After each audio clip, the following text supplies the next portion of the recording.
Hey everyone, in today's video I'll show you how to use VS Code online in just a few quick steps. I'll be showing you this in a web browser. First, open your browser and navigate to vscode.dev. Just type that into your address bar at the top of your browser window.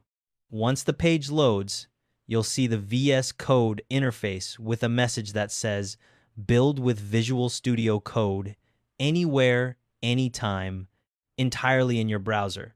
This is the full lightweight version of VS Code running completely in your browser with no installation required.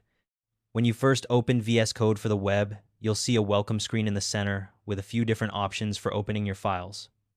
You can open a local folder, a local file, or connect to remote repositories. For this tutorial, we're going to open a local folder, which is the best option if you're working on a project. Click the Open Folder button on the welcome screen. You can also find this option in the File menu at the top if you need it. Your browser will prompt you for folder access. Chrome and Edge support this feature through the File System API, so you'll be able to work with the folder just like you would on desktop VS Code. Select the folder you want to work with and grant access. Once your folder is open, you'll see the file tree in the Explorer panel on the left side. To create a new file, click the New File icon at the top of the Explorer panel, or you can right-click anywhere in the file tree and select New File from the context menu. Text input will appear where you can type the name of your new file. After naming your file, click into the editor pane in the center of the interface and start typing your code. As you type, you'll notice IntelliSense provides suggestions and syntax highlighting appears automatically. Most programming languages get code syntax colorization, text-based completions, and bracket pair colorization built in. When you're ready to save your work, use the File menu at the top and click Save, or press Command-S on Mac or Control-S on Windows. Your work saves just like it does in desktop VS Code.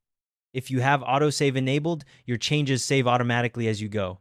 If you want to add more functionality, look for the extensions icon in the left sidebar. It's typically shown as 4 squares.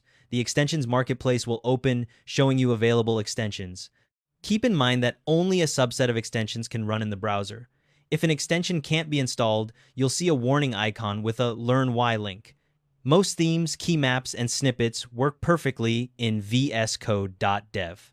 The extensions you install are saved in your browser's local storage. If you want to sync them across different browsers or with desktop VS Code, enable Settings Sync. Also, if you're working with a GitHub repository, remember to push your changes in the source control view to make sure your work is persisted online. And that's how it's done. Thanks for watching.